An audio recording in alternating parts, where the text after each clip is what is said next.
L'information de 23 h sur RTI 1. Madame, monsieur, bonsoir. Tout de suite les titres sommaires de cette édition. La rencontre cordiale ce mardi entre le président de la République Alassane Ouattara et son prédécesseur Laurent Gbagbo. Une première depuis la crise post-électorale de 2010 à 2011. Les deux personnalités se sont félicitées de la tenue de ce rendez-vous. Leur déclaration est à suivre dans ce journal. Le 9e traité d'amitié et de coopération entre le Burkina Faso et la Côte d'Ivoire a réuni les gouvernements de ces deux pays pour un conseil conjoint co-présidé par les premiers ministres ivoiriens et burkinabais. Ils ont fait la revue des décisions du précédent TAC et les nouveaux axes de coopération ont été abordés. Les résultats du baccalauréat 2021 sont connus. Le taux de réussite est de 29,24%, soit 87 097 candidats déclarés admis. Et cette année, les garçons enregistrent un fort taux d'admission avec 48 756 reçus à cet examen. Bienvenue dans ce 23 h. L'actualité de ce 27 juin retient une image forte, un geste amical et symbolique entre l'ancien président de la République Laurent Gbagbo et le chef de l'État actuel Alassane Ouattara. Les deux hommes se sont rencontrés en fin de journée ce mardi au palais présidentiel. Ils ont parlé de réconciliation, de la libération des prisonniers politiques, la nécessité de continuer à renforcer la confiance. Suivant le résumé de cette rencontre Ouattara-Gbagbo par Viviane Haïma. La rencontre entre le président de la République, Alassane Ouattara, et l'ex-chef de l'État, le président Laurent Gbagbo, s'est déroulée dans une ambiance très décontractée. 17h22, le véhicule 4x4 du président Laurent Gbagbo s'immobilise devant l'entrée du Petit Palais, où le président de la République, Alassane Ouattara, l'attend sur le pas de l'entrée. Les deux hommes échangent une accolade chaleureuse et posent sourire aux lèvres devant les objectifs des caméras et des appareils photo. Pour l'occasion, le palais présidentiel enregistrait une affluence record de médias nationaux et internationaux, personne ne voulant se faire compter l'événement.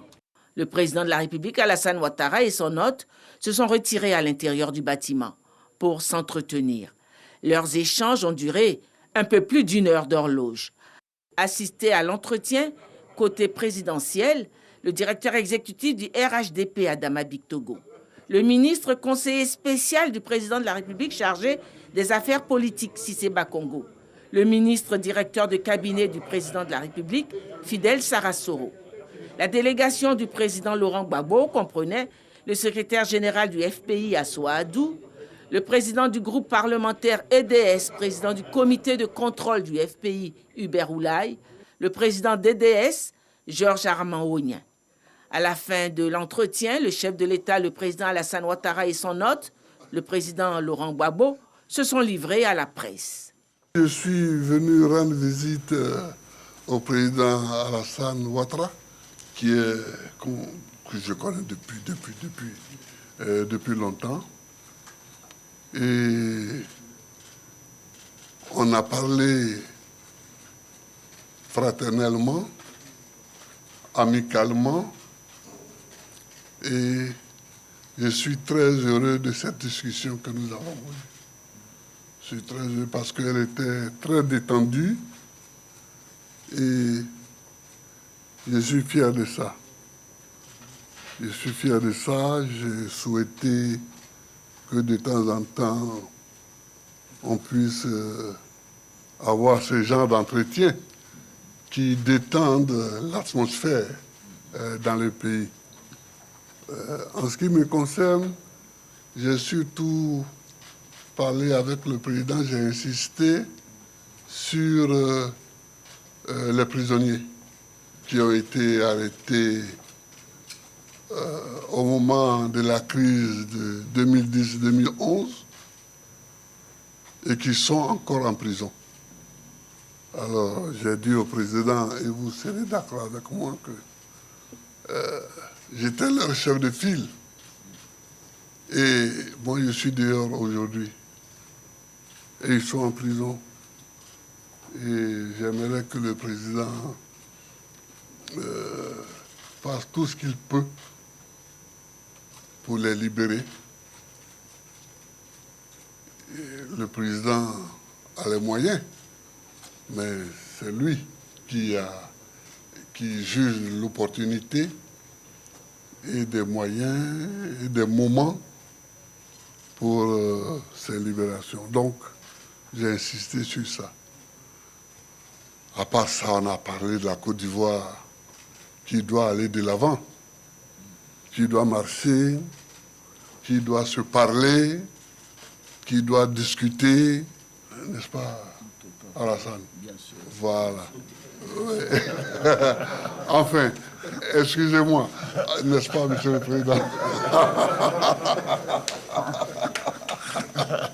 Voilà.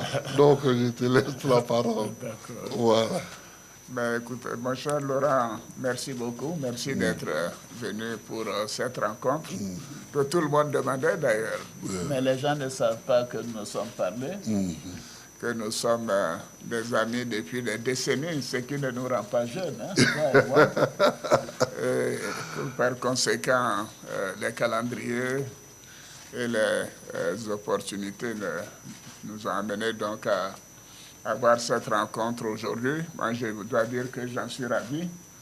Et je crois que c'est surtout le peuple de Côte d'Ivoire qui attendait cela avec beaucoup d'impatience. Maintenant, c'est chose faite. Et je voudrais que nous puissions nous féliciter d'avoir eu cette rencontre qui a été cordiale et fraternelle. Parce que Laurent est mon jeune frère, est mon ami. Bien sûr, il y a eu cette crise qui a créé des divergences, mais cela est derrière nous. Ce qui importe, c'est la Côte d'Ivoire, c'est la paix pour notre pays.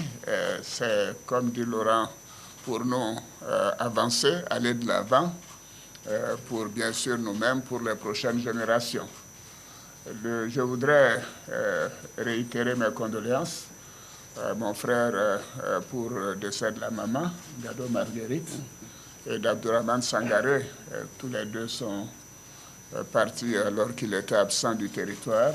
Et je lui ai dit que nous avons une pensée, bien sûr, pour eux et nous continuons de prier pour qu'ils reposent en paix.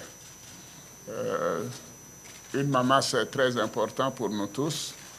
Et quand j'ai perdu ma mère, alors que moi j'étais en exil, Laurent Gbagbo a facilité mon retour pour que je puisse participer et prendre en charge les funérailles. Donc c'est quelque chose que je ne peux pas oublier. Je voudrais donc témoigner à cela et dire que ça a été un moment douloureux, je sais pour toi, et je te réitère toutes mes condoléances. Merci. Nous avons parlé bien sûr de la paix pour notre pays, la nécessité de renforcer la cohésion nationale, de continuer de renforcer la réconciliation. Nous sommes convenus aussi de nous revoir de temps en temps, certainement après donc, le mois d'août, pour continuer ces entretiens et associer le moment venu d'autres personnes à ces entretiens.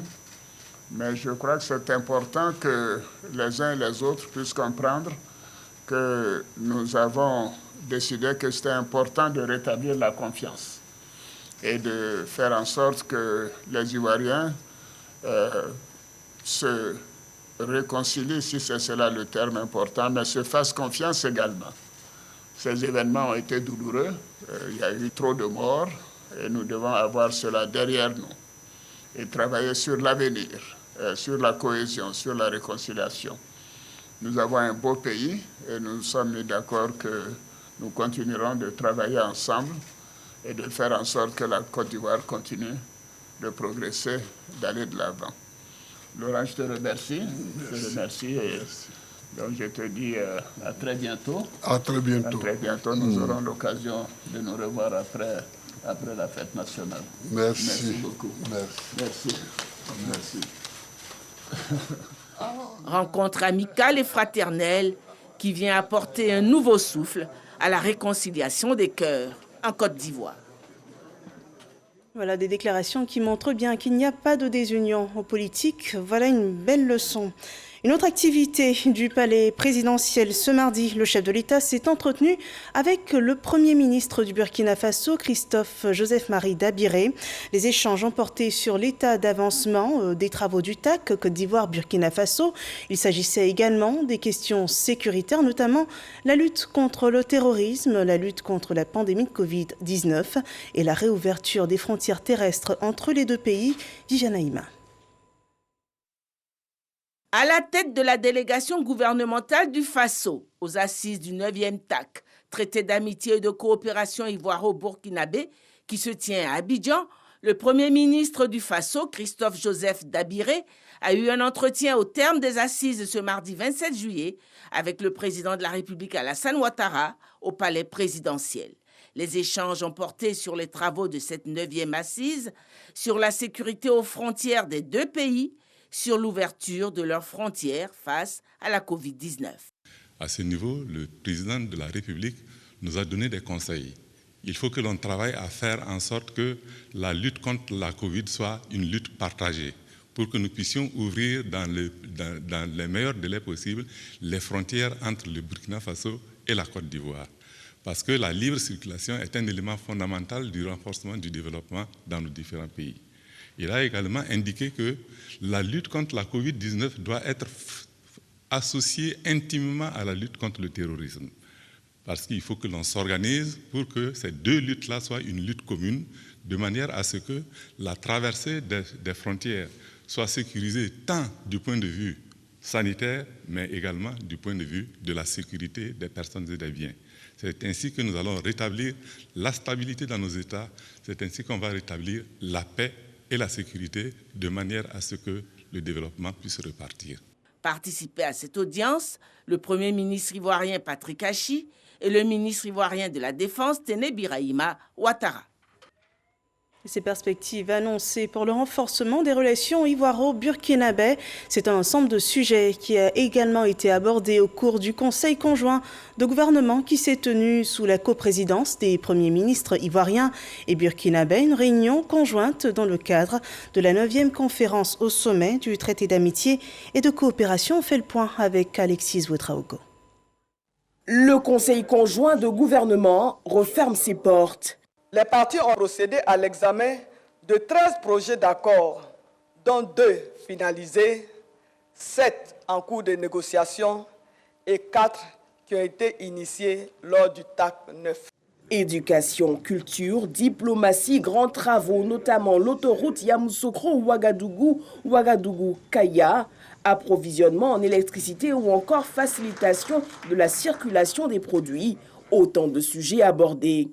Nous échangeons régulièrement le savoir-faire, les bonnes pratiques et envisageons ensemble le mécanisme pour l'industrie des arts et du spectacle. Il y a un dynamisme qui va être plus amplifié avec les accords signés ensemble et qui va permettre un échange, en tout cas, non seulement sur le plan artistique, mais également sur le plan culturel, parce que nous avons des valeurs communes. Un accord portant sur la facilité de circulation des produits locaux et de l'approvisionnement de nos marchés.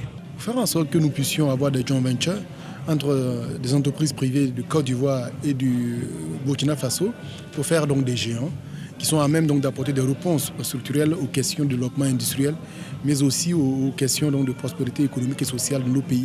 Pour le Premier ministre burkinabé, la rencontre aura tenu ses engagements. À travers des échanges francs et directs, nous avons magnifié une fois encore la vitalité et la fraternité, la solidarité et la coopération légendaire entre nos deux États.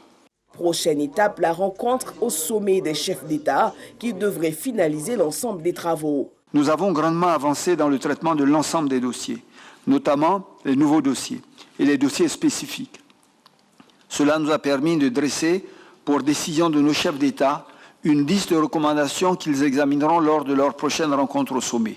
Il s'agit notamment de la poursuite de l'approvisionnement en électricité en hydrocarbures du Burkina Faso, de la facilitation de la circulation des produits locaux et l'approvisionnement des marchés, de l'approfondissement des conditions de réouverture des frontières entre les ministres en charge de la santé, des transports et de la sécurité, le renforcement de la coopération en matière de lutte contre la traite transfrontalière des enfants, dans le cadre d'une stratégie de législation harmonisée et le renforcement de la synergie de la lutte contre le terrorisme.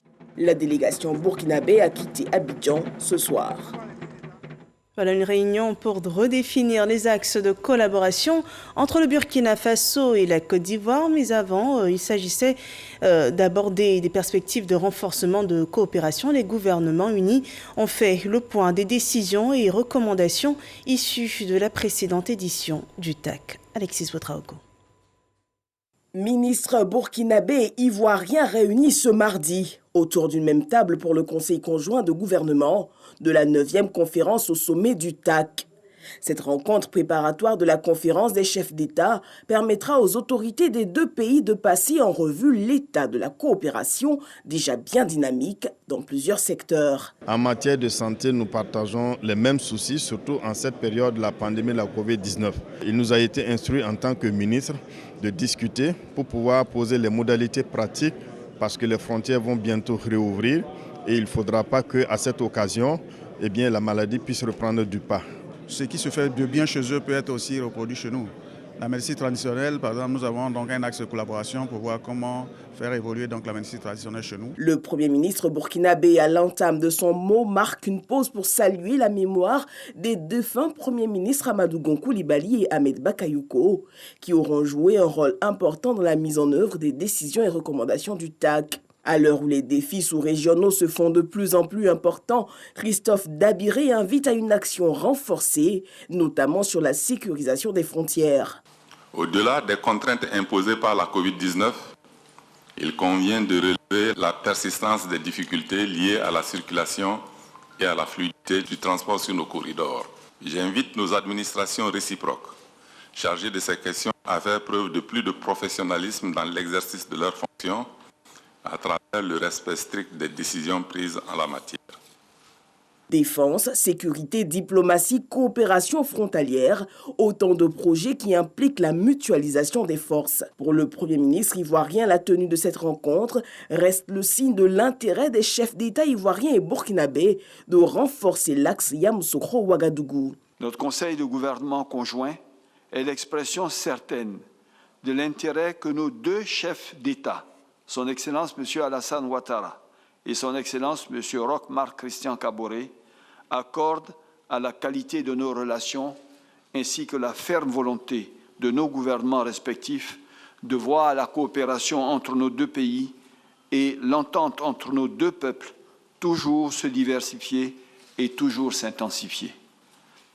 De même, le Conseil sera invité à se pencher sur l'examen de nouveaux dossiers et des dossiers spécifiques en ayant constamment à l'esprit la sécurisation de nos frontières et de nos territoires face à la menace grandissante du terrorisme qui gagne du terrain dans nos pays. Né en 2008 de la volonté commune des deux États de renforcer la coopération, le TAC est devenu un exemple d'intégration et un outil de développement qui fait école dans la sous-région. C'est donc un partenariat qui dure depuis 2008 et les travaux du TAC mobilisent donc à chaque édition des experts et les gouvernements des deux États pour réfléchir aux différentes actions à mener pour aboutir entre autres à stimuler le processus d'intégration sous-régionale et garantir la stabilité et la prospérité des deux pays. Sur cette forme de coopération entre le Burkina Faso et la Côte d'Ivoire, les Burkinabés partagent différents avis. On les écoute dans ce reportage d'Adama Guiti et de le traité d'amitié et de coopération entre la Côte d'Ivoire et le Burkina Faso à la loupe de citoyens burkinabés. Le TAC, c'est une très bonne chose pour les deux pays, à savoir la Côte d'Ivoire et le Burkina, parce qu'il y a un certain nombre de réalisations qu'ils promettent faire, à savoir par exemple le chemin de fer. Il y a également la route. Porté sur les fonds baptismaux en 2008 par les premières autorités ivoiriennes et burkinabais, beaucoup d'analystes ont vu en ce traité l'un des plus beaux exemples de coopération bilatérale sud-sud. On peut prendre l'exemple de la France et puis l'Allemagne qui, au niveau de l'Union européenne, en tout cas ça marche. Et nous, par exemple, ici en Afrique de l'Ouest, nous pensons que ce traité-là peut vraiment aider les deux pays à aller de l'avant et surtout favoriser l'intégration. Une coopération porteuse d'espoir pour les peuples ivoiriens et burkinabés. Faut-il alors encore patienter pour pour en récolter les bénéfices, il y en a qui n'en peuvent plus. C'est des réunions qui n'en finissent pas. Parce qu'il n'y a rien de concret. Nos parents, quand ils quittent pour l'encan de Côte d'Ivoire, les raquettes jusqu'en Côte d'Ivoire, ils sont maltraités. Ça, je suis écœuré. Moi, je ne vois rien de concret jusqu'à présent. De 2008 à aujourd'hui, des régimes se sont succédés de part et d'autre de la frontière, mais le TAC subsiste encore, tant bien que mal. À chaque édition du TAC, experts, gouvernements et chefs d'État des deux pays se penchent sur de dossiers emblématiques ou de grands projets d'intérêt commun et censés améliorer les conditions de vie du bas peuple. Si nous prenons les grands chantiers qui étaient dès le départ en branle qu'on devait acter, c'est-à-dire par exemple l'autoroute Yamoussoukro-Ouaga, si on prend le chemin de fer, l'emblématique chemin de fer Ouaga, Abidjan, Ouaga, Kaya, Tambao, ça aussi c'est un chantier qui est en rade. Bon, il y a aussi la question de l'électrification. Vous voyez aujourd'hui où on en est. Il y a la matérialisation de la frontière. Il y a la juxtaposition de la frontière commune sur la Léraba. Et puis, bon, il y a maintenant des problèmes nouveaux que sont le terrorisme et puis le déguerpissement des Burkinabés du Mont Peko. 10 ans après, le TAC n'a pas tenu ses promesses et c'est dommage. Et il appartient pourtant à ces deux pays condamnés par la géographie et l'histoire, justement, à faire vivre ce TAC, qui est une bonne initiative. Ce traité de bon voisinage-là gagnera à être botoxé. En attendant, c'est l'absence des présidents Alassane Ouattara et Roch Marc Christian Kaboré à la 9e conférence du TAC ce mardi qui a un écho retentissant dans la presse nationale burkinabé. Et l'un des objectifs de ce TAC est de stimuler le processus d'intégration sous-régionale en Côte d'Ivoire, terre d'hospitalité. On peut dire que c'est une chose de fait. La population du pays compte une forte communauté burkinabé. Une zone en particulier est appréciée par nos frères du Faso. C'est au sud-ouest de la Côte d'Ivoire, dans la région de la Nawa. Ils sont des milliers à y vivre depuis des décennies et ont même contribué à améliorer les performances agricoles de cette région. Mahama Traoré a rencontré ces Burkinabés de la Nawa. Voici le témoignage de leur vie en terre ivoirienne. Méagui, département de la région de la Nawa, connu pour être le nouveau fleuron de la cacaoculture ivoirienne. En témoignent ces nombreux champs de cacao qui entourent la ville. À l'origine de ce succès agricole, la forte implication des migrants burkinabés, elle date de plusieurs décennies. Après l'exploitation forestière, les Blancs, ils voulaient partir. Beaucoup de leurs travailleurs étaient des Burkinabés. Donc certains, après les travaux avec les Blancs, ont préféré rester ici. On sollicitait des terres. Le père de Moussa est de cette génération. À son décès, Moussa a dû arrêter ses études pour s'occuper de l'exploitation familiale. 10 hectares de cacaoyers qui produisent en moyenne 5 tonnes de fèves par an lors de la grande saison. Une activité prospère qui a permis à Moussa de lancer d'autres affaires. On a une boutique et puis on a un tout petit magasin aussi de portable. On se débrouille un peu. Cacao nourrit son homme. Mais avec l'école qu'on a fait un peu, on voit que si on diversifie un peu de côté, si on focalise seulement sur cacao, bon, souvent c'est insuffisant, quoi. Dans les années 80, le cacao a aussi attiré les parents d'Aruna à Méagui. Aruna Savadogo est aujourd'hui propriétaire de 86 hectares de plantations et même d'une coopérative qu'il a créée en 2007. On gérait beaucoup de choses, on vendait cacao comme ça, mais il n'y a pas de retour. On ne peut rien faire. C'est à cause de ça qu'on a créé une coopérative pour permettre les parents producteurs pour faire dépôt-vente. En l'air que j'étais pas là, j'ai presque 400 tonnes en dépôt-vente. Selon la représentation du Conseil supérieur des Burkinabés de l'extérieur, plus de 2 millions de ressortissants vivent dans la région de la Nawa. La moitié exerce dans la filière cacao. Certains ont choisi le commerce. C'est le cas de cet importateur de pièces détachées qui a pourtant commencé comme réparateur de motos dans les années 80. Quand je venais ici même, j'étais en location.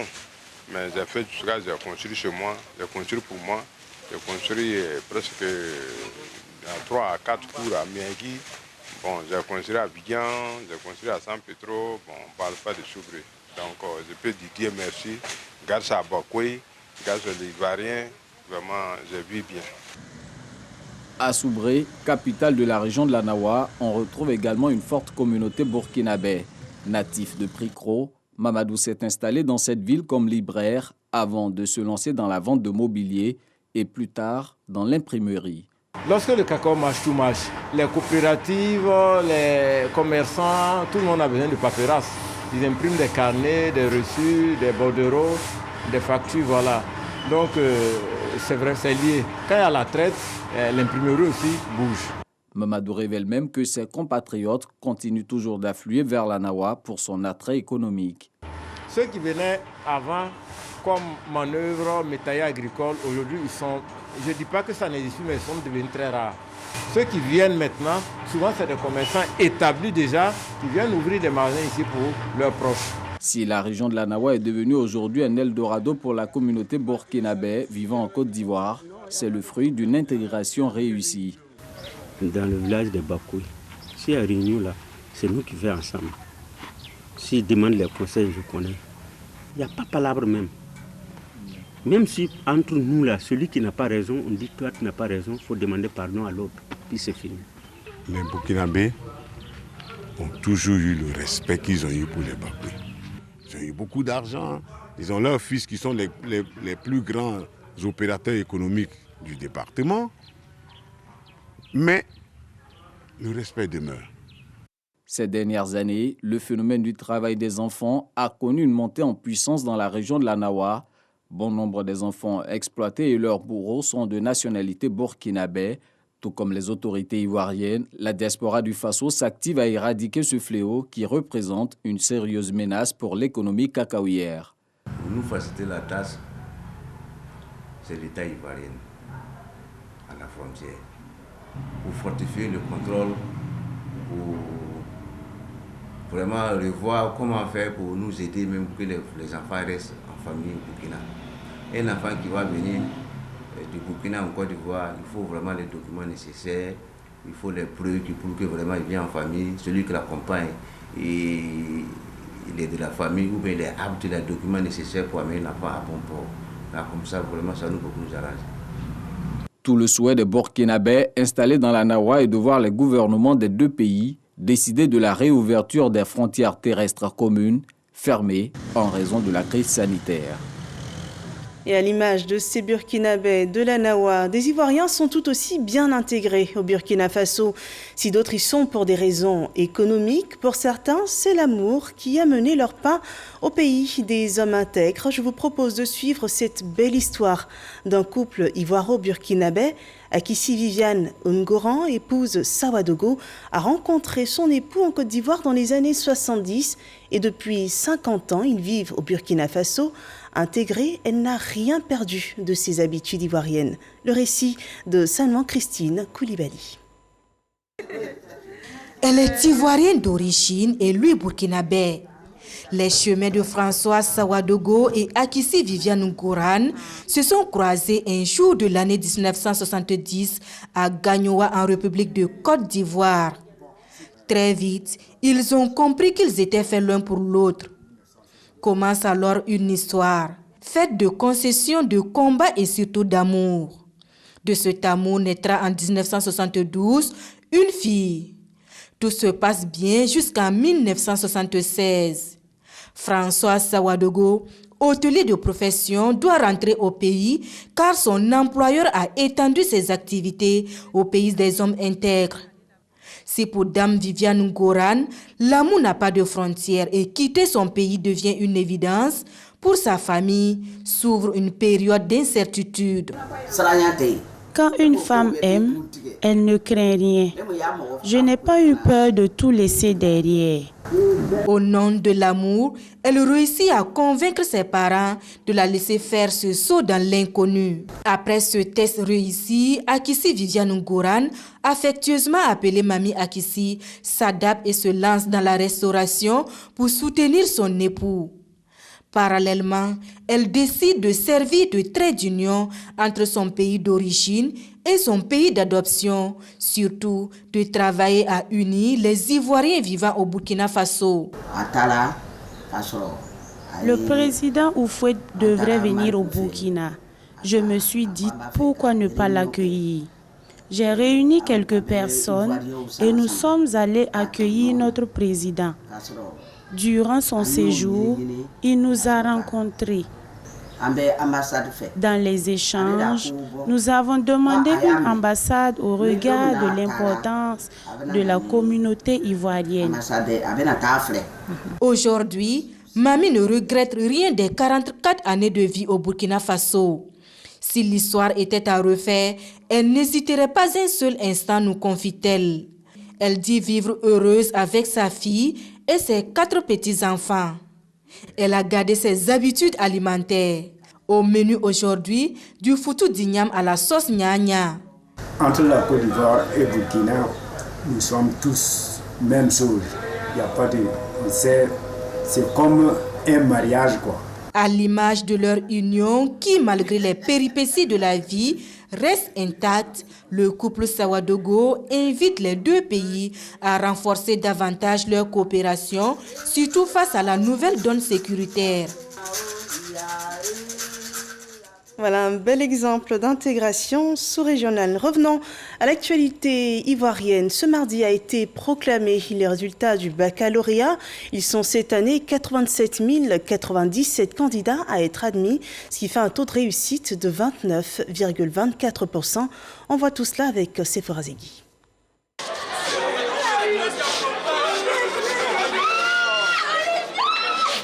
C'est un moment qui vient clôturer des années de scolarité, les résultats du baccalauréat. Mariam Nimaga Dosso, la directrice des examens et concours, c'est elle qui vient décider du sort des 297 840 candidats qui ont pris part à cette session 2021.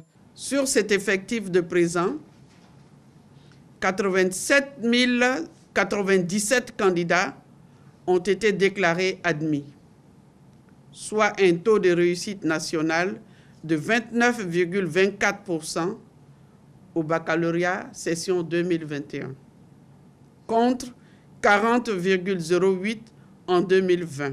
Un taux national de réussite en baisse de 10,84 points par rapport à la session précédente. Cette année, les garçons ont obtenu de meilleurs résultats que les filles. Chez les garçons, on enregistre 29,61% de réussite contre 28,79% chez les filles. Les candidats verront leurs photos affichées sur les relevés de notes, histoire de limiter la fraude. Les résultats sont également mis en ligne depuis 14 heures sur le site www.men-deco.org. Le délai pour introduire d'éventuelles réclamations dans les centres de composition respectifs est de 72 heures à compter du mercredi 28 juillet dès 7h30. Et la culture ivoirienne a passé un cap. L'UNESCO a inscrit de nouveaux sites de la culture ivoirienne sur la liste du patrimoine mondial. Il s'agit des mosquées de type soudanais appelées mosquées Samori Touré, des vestiges historiques situés au nord de la Côte d'Ivoire. Serge Coléa. Les mosquées de type soudanais font désormais partie du riche et sélectif répertoire des biens labellisés UNESCO. L'inscription de ces édifices religieux, 8 au total, a été validée ce mardi 27 juillet à Fanzhou en Chine. La 44e réunion du Comité du patrimoine mondial classe ainsi ces trésors centenaires au rang de biens universels. Nous félicitons l'État de Côte d'Ivoire pour cette nouvelle proposition. Nous enregistrons le deuxième bien culturel qui est une spécificité dans la sous-région. Pour nous, c'est une plus-value. Ça fait cette diversité que nous avons toujours voulu. Depuis plusieurs années, les experts du ministère de la Culture, de l'Industrie des Arts et du Spectacle ont préparé le dossier. Le résultat est tout simplement une victoire pour la Côte d'Ivoire et pour tous les acteurs. C'est le résultat d'un long travail qui a commencé dès 2015. Ces mosquées de type soudanais ont plus de 100 ans. Ce sont des œuvres d'art et d'histoire. Et en tant que tels, ces éléments participent bel et bien à ce qu'on appelle l'industrie touristique. Après la ville historique de Grand Bassam en 2012, la Côte d'Ivoire s'illustre une fois de plus avec les mosquées de type soudanais, 8 au total, construites au nord du pays. Elles ont été jugées d'intérêt exceptionnel et considérées comme héritage commun de l'humanité. Voyons à présent les chiffres Covid de ce mardi.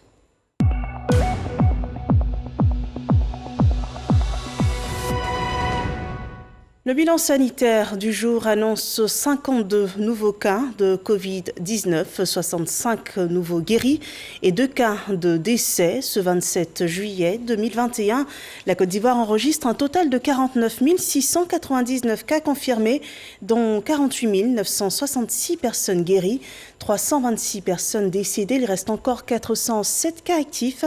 À cette date, au moins 943 437 doses de vaccins anti-Covid-19 ont été administrées sur tout le territoire ivoirien.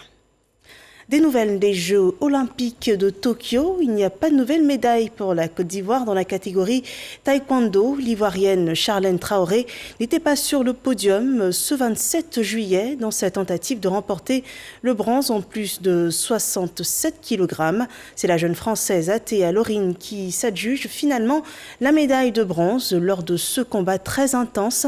L'Ivoirienne a reçu 5 coups de pied au corps et 1 à la tête de la part de l'adversaire française. L'arbitre a d'ailleurs arrêté le combat à 3 secondes de la fin. Et nous arrêtons aussi ce journal sur ce point.